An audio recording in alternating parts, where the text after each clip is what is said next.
Good evening, everyone. Welcome back to Real Reds Talk, your favourite football fan channel made in Manchester. And welcome back to the show. We've got a lot of things that we need to discuss and talk about. We've got Chive and Treyas on the show. How are we doing, fellas? Doing well. Chive is just a thumbs up today. Is that all right? I want to try and fakely quickly disguise the fact that none of my notes are on the screen, so I'm just going to pretend that that's not happened. And the actual technical problems that haven't happened before didn't either, because I completely forgot I had a show because I've had about fucking 1 hour sleep. So yeah, it's all right now. Me things have gone over. Because I was going to go through it, then I had a look. I was like, yeah, no topics are even there. What the fuck am I on about? So we're going to be talking about we're going to be talking about Jadon Sancho. We're going to be talking about the takeover, the ever ongoing takeover situation. We're going to be talking about the centre-back situation. Certain targets are being lined up now for January and the summer. And I believe we have a game behind closed doors against Barnsley. Yeah, and we have obviously certain individual players coming back, etc. So I think that's interesting. But we'll just kick things off with this Jadon Sancho situation at the moment. Cheerio, I wanted to go to you first on this. We had James from the Muppeteers reporting let me just get the actual quote because I don't want to paraphrase it. So Sancho and Ten Hag conflict due to Anthony and perceived favouritism is accurate, and the Anthony problem is alluded to here and a few other times. A growing issue Ten Hag has to deal with.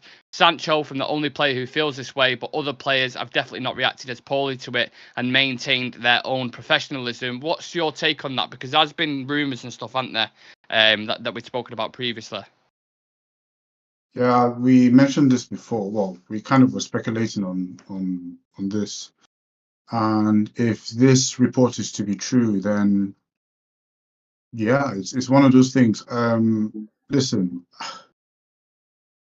I support this manager. Like I back this manager. I think he's the one that can take us forward and all that. But I'm sitting on the fence with this one. Like I never jumped on Sancho's back because I believed somewhere that there was more to it than just oh, he's just a horrible person that he doesn't want to train and all that. Like, so if you listen to Ten Hag's comments after we played Arsenal or before we played Arsenal, whenever it was, he said that Jadon Sancho wasn't training well. That's what he said. Like, yeah. Now,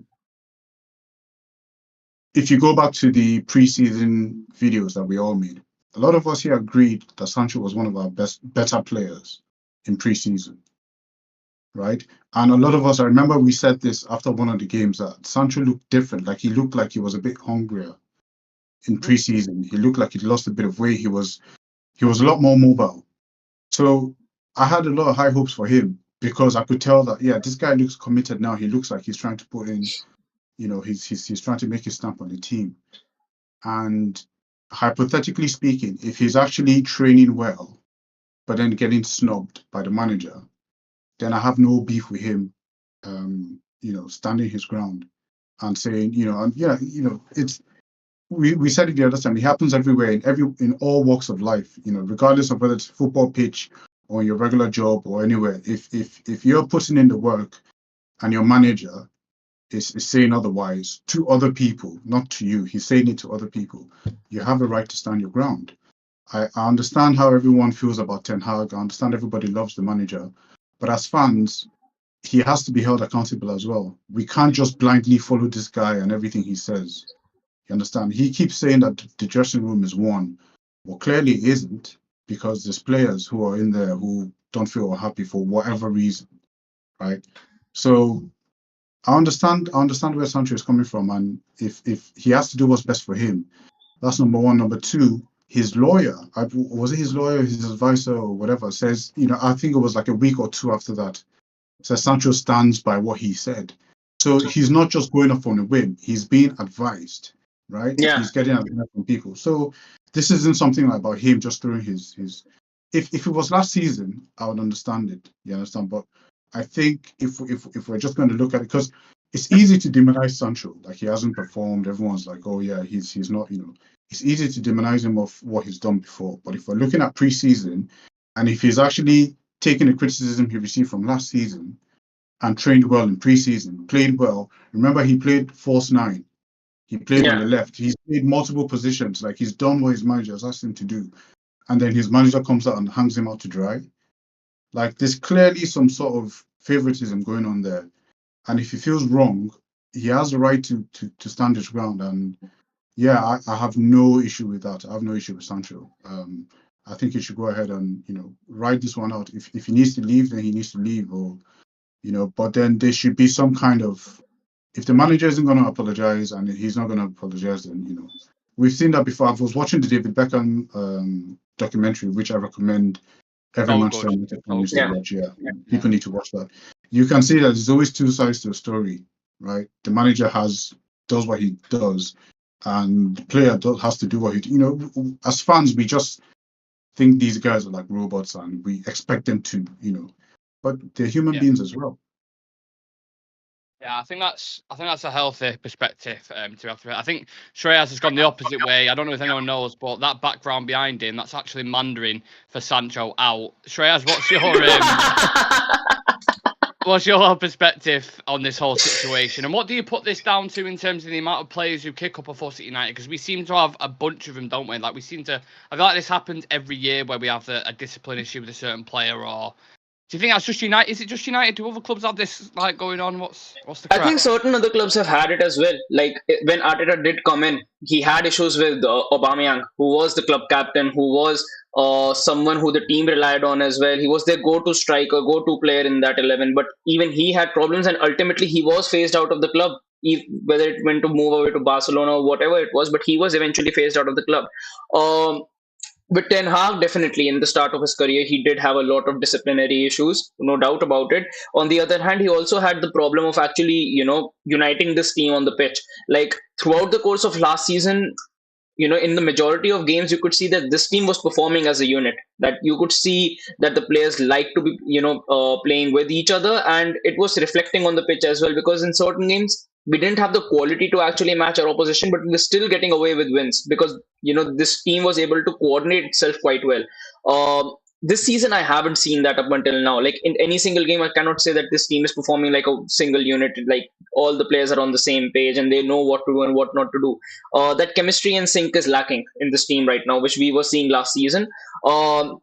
Definitely, it has to do with the Sancho situation. There are other situations that have been looming around the club as well, but I think this has the most impact because Sancho is still a player of Manchester United. There are still going to be players who are going to stay in connect with him, and a lot of players have actually urged him to actually make that apology to Erik ten Hag. Is that confirmed or? Yeah, that is confirmed because it was. What James said was, the quote from the thing. Yeah. Nick read was that he's not the only one. Like, this kind of implied that other players feel a similar way. Yeah, but I think it was that the other players feel the similar way about the Antony situation. But they have players like Luke Shaw, Marcus Rashford, and Harry Maguire have urged him to make a apology to Erik ten Hag, which he hasn't actually done yet. With the Antony situation, there are certain players who do feel that he's been given ample of opportunities, and at some point he needs to be dropped, but the manager has still picked him. Maybe it has to do with what Antony has to offer on the pitch, the off-the-ball movement, the kind of work rate he actually offers on the ball. Because I don't think that if in the current situation, if we play Rashford as well as Sancho in an 11, I don't think that wing work or the flank work would work effectively. We will absolutely get overrun on the wings, and we need someone to actually stabilize that situation on the wings that we have through that work rate. That's why I think right now he's preferring Antony to actually play there, because Rashford doesn't track back, Sancho doesn't track back. You need someone in that flank position to actually track back. Something that we've actually been saying about Rashford as well, that when Garnacho comes on the pitch, it is in his instinct that he moves back, he tracks back. He might not win his challenges, but he throws in the effort, he shows that work rate, and perhaps it has to do with that Antony has been picked ahead of him. There's a couple of comments I just want to read out very quick. He's done, no going back now, says Brian Kidd. Can't take criticism for his poor performances and obvious issues off the pitch. Ten Hag has gone out of his way to try and help him, and Sancho has thrown it. There is two sides to every coin, I think. What you mentioned there is very... Go on. Let's focus on the issue here. He's not criticizing. He said he hasn't trained well. It's not like he's saying, you didn't play well last game. He said he hasn't trained well. and he believes he has. So it's not as if he's talking about his performances or anything on the pitch. So but I get it. Like Sancho is not a likable character, so it's easy for fans to turn against him. Like he's not. I get the same. He's kind of grouped in that whole Pogba Martial sort of grouping, and he's I not. don't think it's a character assassination, though. I don't think. I think It is. his performances on the. It's not because if you watch his performances on the pitch, he doesn't do it. He hasn't done it since he's arrived. So there's going to be criticism there, and I think it's valid when if a manager comes out and does that. He's done absolutely everything he possibly could for Jadon Sancho. Like he sent him off on an individual training program, brought him back, tried nurturing as much as he can, and then it's got to this point now where it's like the guy isn't training. What else do you want me to do? No, that's true. That's true. So everything you're saying is true. So I understand why he's not a likable character because of his performances haven't been good. But let's stick to the facts here that we all believed, at least a lot of us here on the channel when we were watching the preseason, that we saw something different about Jadon Sancho. I think if he wasn't playing well or he wasn't training well, I think he'll hold his hands up and say yes. But if he's been training well, and he feels that, because the issue here is favoritism. It's not about anything. It's he believes that the manager favors Anthony over him, and we've seen that even in the last. Anthony just came back when was that? A couple of weeks ago. Recently, wasn't it? Yeah, and then he went straight into the team. So there's evidence of favoritism there. So this is the issue. Yes, I'm not saying Sancho is our best player. I'm not saying he's been performing. None of that. I'm just sticking to the facts here. But is that favoritism not valid if you're a coach, right? Let's say you have a certain standard and you have certain demands, which Erik ten Hag preaches all the time when he does his press conferences and stuff like that. If one of your players, if you've got two wingers, let's say obviously Anthony and Sancho that are both playing bad, but at least one of them sticks to the shape, sticks to the discipline, sticks to the standards, at least off the ball, you are more likely to favour that player, whether they're both bad in form or not, right? Yeah, that's true. That's true. But then we've seen. For me, it's valid. Sorry. For me, I understand why he would do it because you're not getting a certain tune out of Sancho. Where he's very talented. I'm not saying Sancho's shown higher levels than Anthony has. So in that regard, he may have a higher ceiling.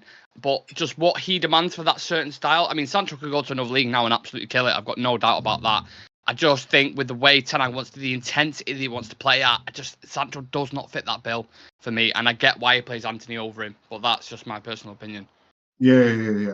But I think the last thing I'll say about this is if Anthony is performing very well on the pitch and Sancho has been left out, then I'll hold my hands up. But neither have been any good, especially Anthony this season. At least giving him an opportunity in it, I suppose. Exactly, yeah. So equal. That's all I'm saying. Yeah, absolutely. Well, you would think with the preseason that like you mentioned, maybe that's why he's pissed off because he thought I've played really, really well, and then the start of the season's come around. We've not started the best, and I'm not even been given a chance or an opportunity to show that I can When we played, there was a game we played. There was a time we played 2 matches in a row. One of the last games, I think, after the Real Madrid game, Sancho played 1 game and then played again in the next game with the kids. I think one was Dortmund. One was against Dortmund. One was Dortmund, and then he came was on Dortmund. Yeah, and another one. I don't remember the next one, but yes, one was Dortmund. One was against Dortmund. Yeah. Now I'll say this: if Sancho's body language was anything like Marcus Rashford's body language in pre-season and the games, then I wouldn't be sitting here talking about this. But the body language that we saw from Sancho, let's not forget that the body language we saw was someone who had a point to prove, and someone who was, it was a different body language from Sancho from last season. That's what I'm saying. So if you make this commitment to try and get into the team and play to your best abilities, and you're being looked over, then you have a right to stand your ground. Now, if that means he gets to leave, fine. He goes with his head held up high. But I'm just saying, stand your ground if you feel you've been wrongfully accused. And the way he did it in the press as well. Like, normally Ten Hag, when players aren't available, he just, he's ill. Like, he makes up excuses for players. We've seen that before.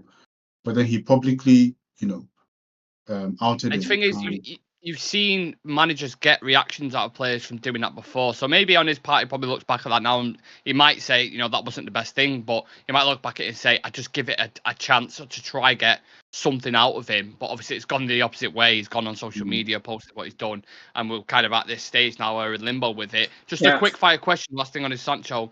Do you both see him leaving now, definitely, do you think? Yeah. I don't know. I really don't know. Which way are you leaning? Are you not leaning towards one way, or?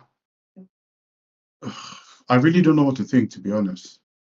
Yeah. I mean, we've seen people come back from the dead before, innit? If it gets to a point where Anthony's case comes back and then he has to leave, and then whatever happens with Pellistri, and if Sancho apologizes, there is a way back. But right now, I don't know. I really can't lean one way or the other, to be honest. Yeah. Seems like a long road, regardless. And whilst we're on the kind of topics of long roads, I want to talk about the takeover, the ever long-going takeover that's just going to be going on for years and years and years, and we're constantly going to be talking about it. But I thought Ben Jacobs gave a pretty interesting update, on the takeover in itself. He said, my personal view is that we will get clarity on the Manchester United takeover before the end of the year. By late November, we will know more about the direction of travel. And he's done a podcast with MUFC MPB, who are on Twitter, who now do like YouTube and stuff. And really interesting interview. There's a couple of gems in there about it, the whole situation. One thing I want to say, Neil Custard, you lying bastard.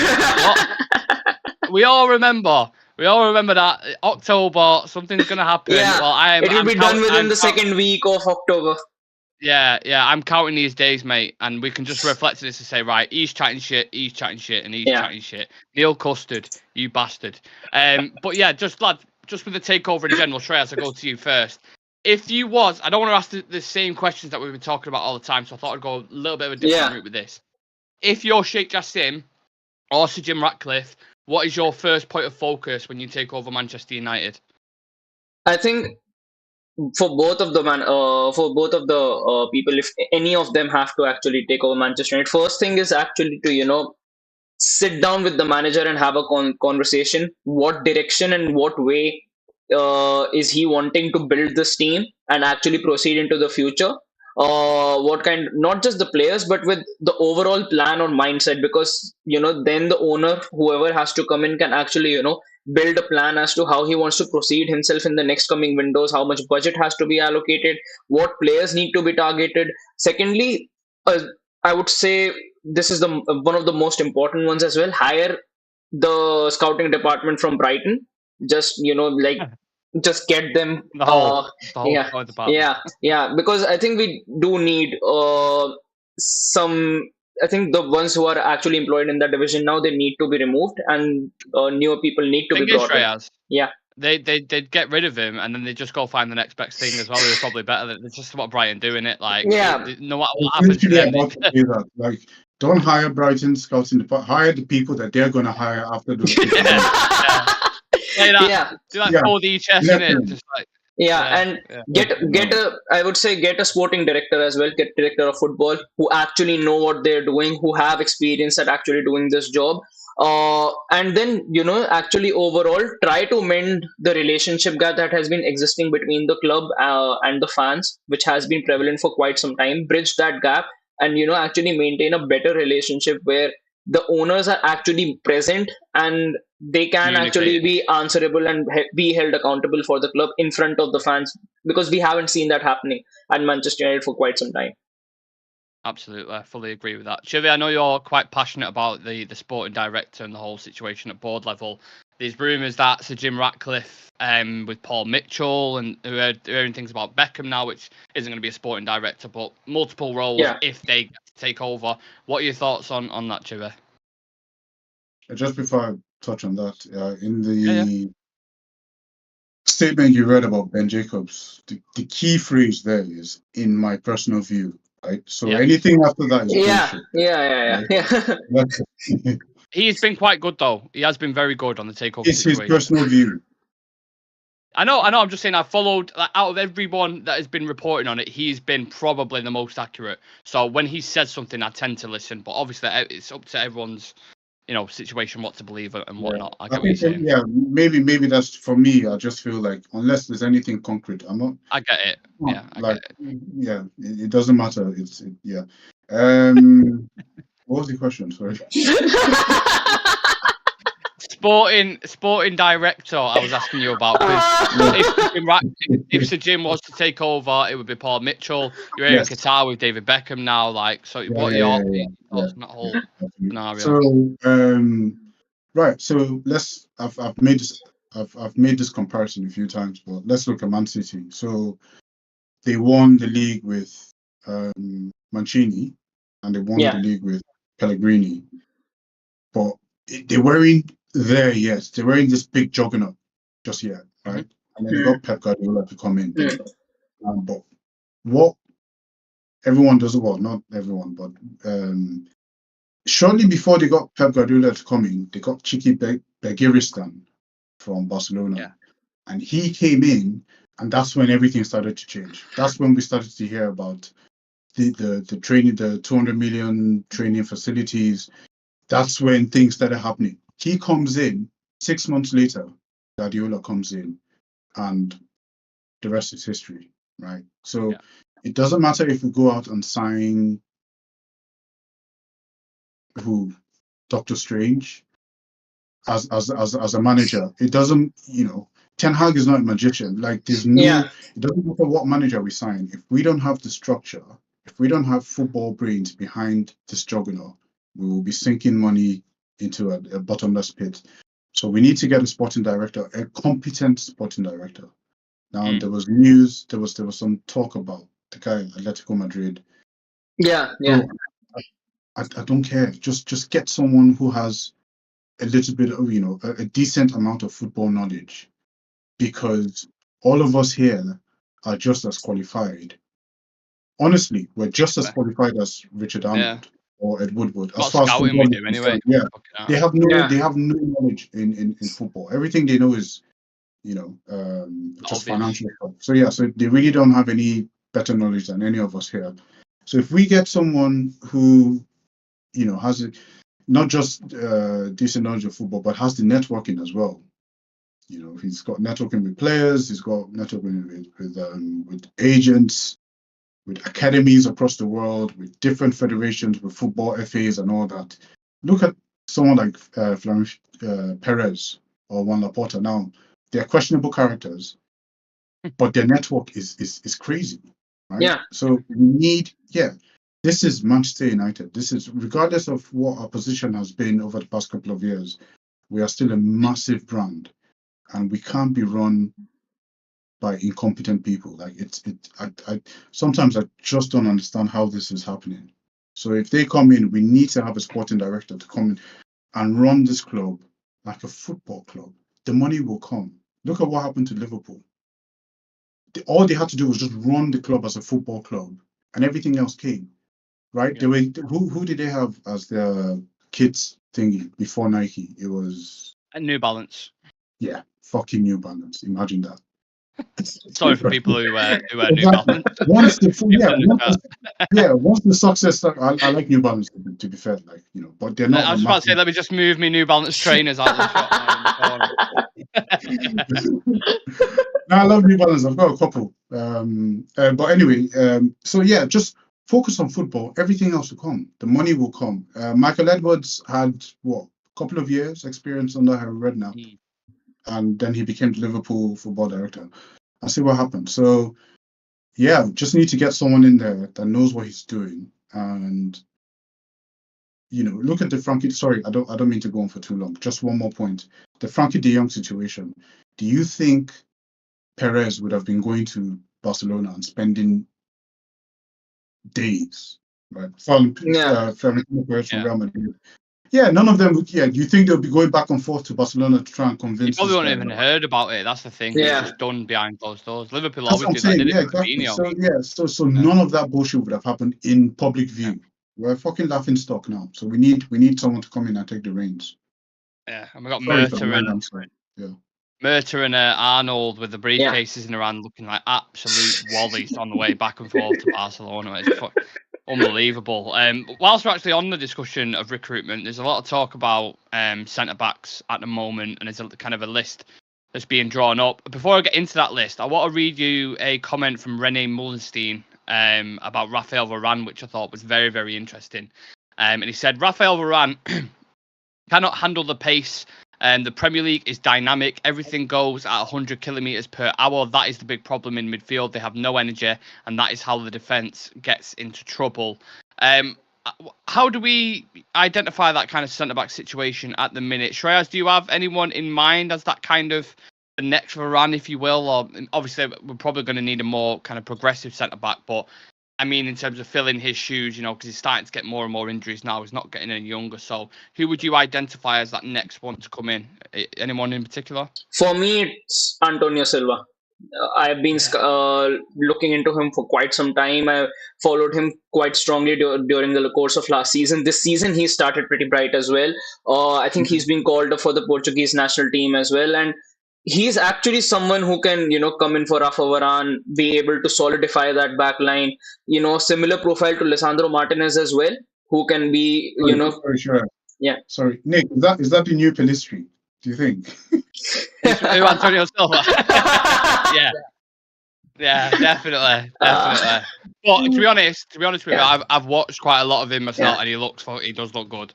I've seen bits of him, and he looks fucking really, really good. But it's Portuguese league, you never know, do you? But sorry, and we've seen Portuguese, players coming from the Portuguese league in that centre back position and actually doing quite well for themselves in the Premier League. And I think for the kind of age that he is in, he's got loads of development in his. He can actually hit a very high ceiling.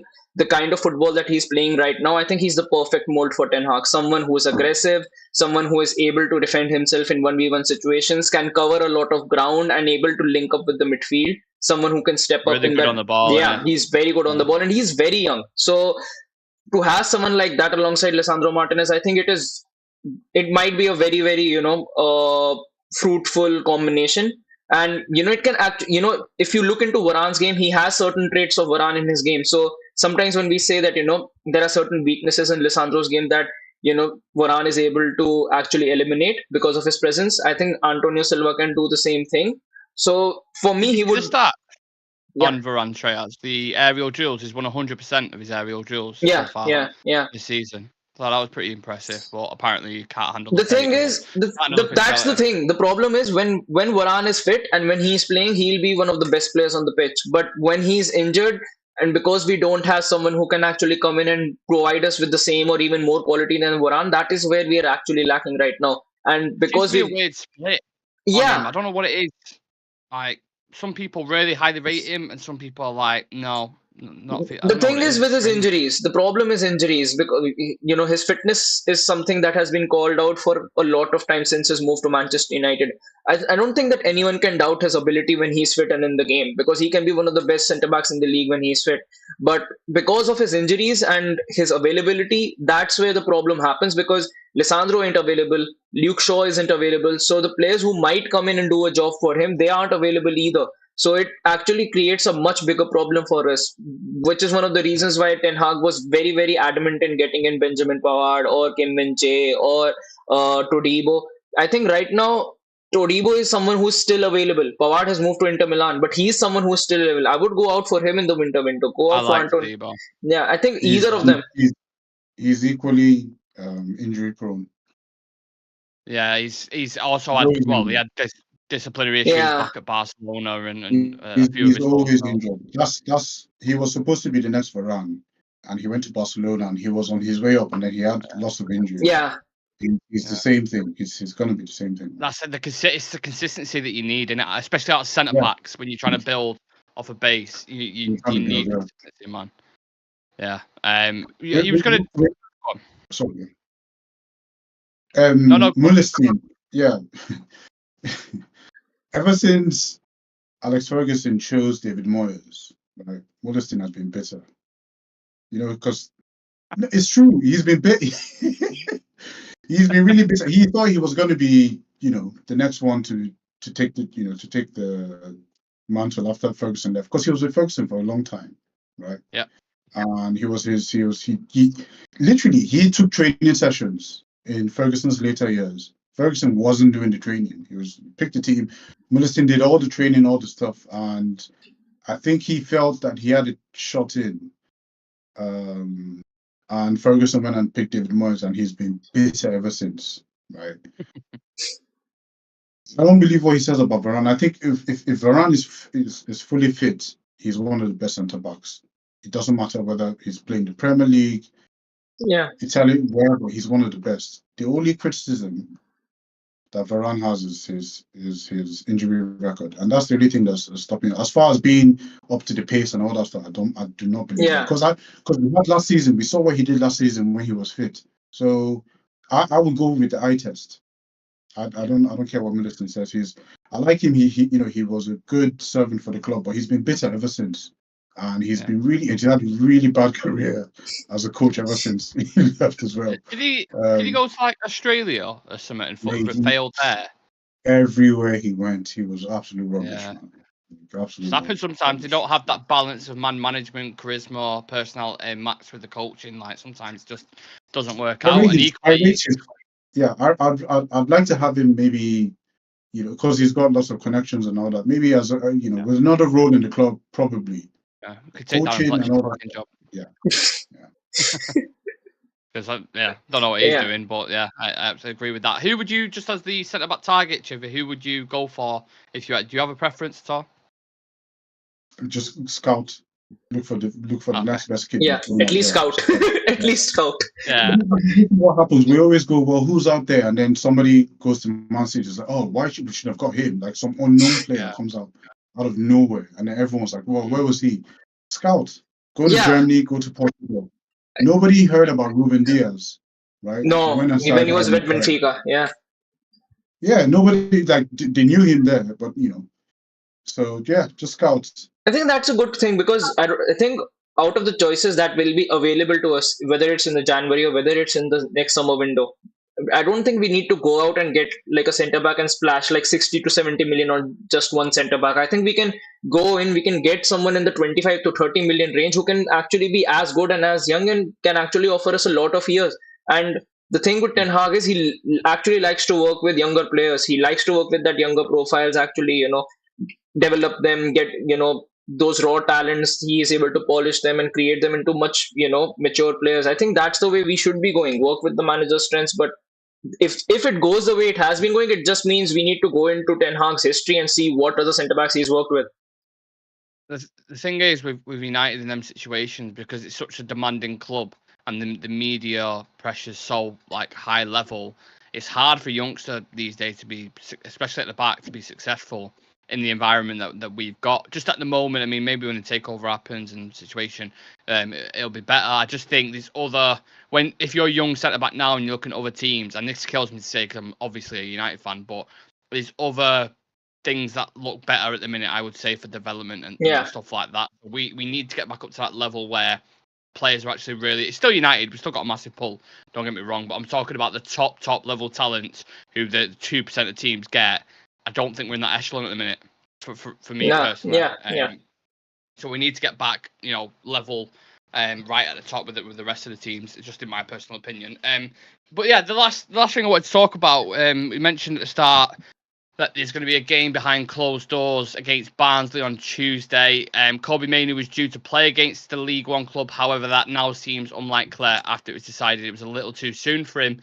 But you have players coming back like Serge Reguilon. That's obviously going to be massively important. You've got Amad Diallo, which I'm absolutely buzzing about.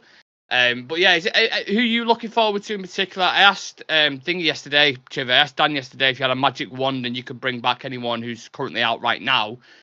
Who would you pick and why? From our squad, yeah? Yeah, so who's out, injured, or not available? Luke Shaw. Just because they're the versatility as well. You can play him at the back.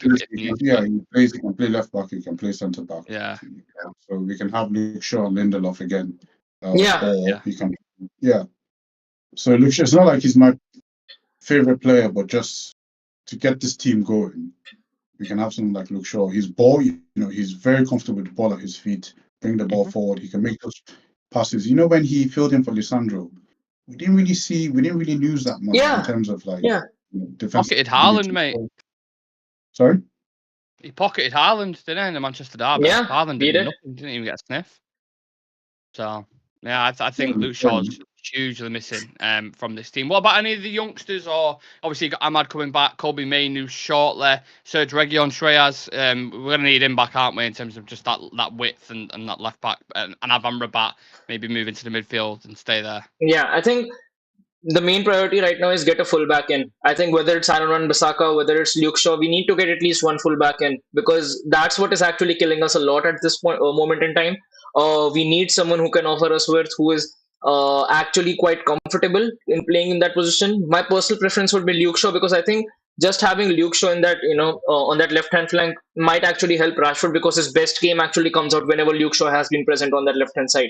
So my priority would be Luke Shaw. If not him, I think Reguilon or even Malacia. The thing with Malacia is I just haven't heard anything about him. Like what has happened. On that, there was Sam mentioned it yesterday on the show. So there's a kid that gets, always goes to every single game and waits for players and stuff and gets his shin pad signed and all this kind of stuff. And there was either a picture or a video or something speaking to Malacia, and he said he's going to be available in around 2 to 3 weeks. That's what he said on there. So whether that's true or not, I'm not entirely sure. But I mean, hopefully it is. I mean, if it is true, then it's good, because we need him back at the club. Yeah, because it never even got reported what injury does he have. It was just reported he has an injury, and there is no specified timeline as to when he comes back. Yeah, strange one. It is a strange one, but at least we've actually got fucking players coming back now. Whether they'll be key in terms, of first team players, because we've got players available now: Casemiro, Rashford, Bruno, Onan.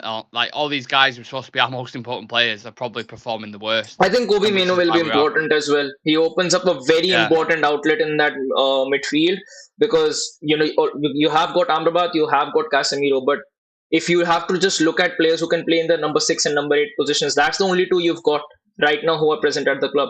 At least if Kobe Mainoo comes back, it offers us an option to play someone else as well who actually can offer us a lot, can actually start a lot of games for us during the course of this season. Yeah. I liked what I saw him. I was just about to say that, yeah. I was literally just about to say that. Like, I liked what I saw from him in pre-season, but I don't want too much expectation on him, especially coming into this team now that the results aren't necessarily going our way. Like, do you know what I mean? You want him to develop. We have to protect him, like, as fans. If he comes in and has a good game, I don't need fans to go on and be like, he's the next Pirlo. Yeah. What happens every time? He had a really good game against Arsenal, and then all of a sudden he's like, "Oh, he's better than me." But no, we need to protect this guy. Like, manage our expectations with him, because he's going to be a very important player for us. Yeah, this is a very, really crucial. Well, he's 18, 19, something like that. Yeah, 18. Mm-hmm. 18. Yeah. So. Yeah, it's. I'm looking forward to it in a weird way, because even though that Brentford performance didn't mask, any kind of errors that I didn't see, because I watched that performance and I know what I watched, and I know that was worrying from a lot of perspectives. And we've got City in October at the end of the month, which is pretty worrying. But when we come back, we've got Sheffield and Copenhagen, so hopefully they're 2 tune-up games where we can get a bit of winning momentum and then go into that hopefully with a bit of confidence. Now, this is the part where I would usually end the show, say, follow us on socials and do all this, whatever, blah, blah, blah. But as people may know, today is World Mental Health Day. And for a long time now, I don't want to still get dark or whatever, but I just wanted to say, for a long time now, there's been a bit of an issue or a stigma, whatever you want to call it, around men in this kind of environment who don't talk enough. They bottle things up, problems, until the breaking point. And I was looking at statistics before, almost 800,000 people die due to suicide every single year, which is nearly twice the number who die by homicide. In the UK alone, 12 men lose their life to suicide every single day.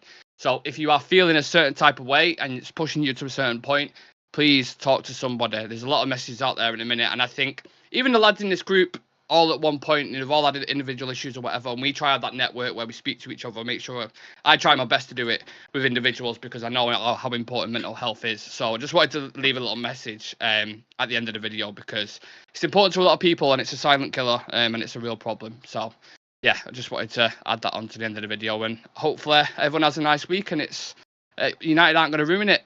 So yeah, I think we can we can leave it at that. Thank you for everyone, to the lads for coming on, and thank you to everyone watching. Please do, if you feel like it, leave a like on the video for us, subscribe to the channel, and me, Chivet, and Treyas will see you guys in the next one. See you in a bit.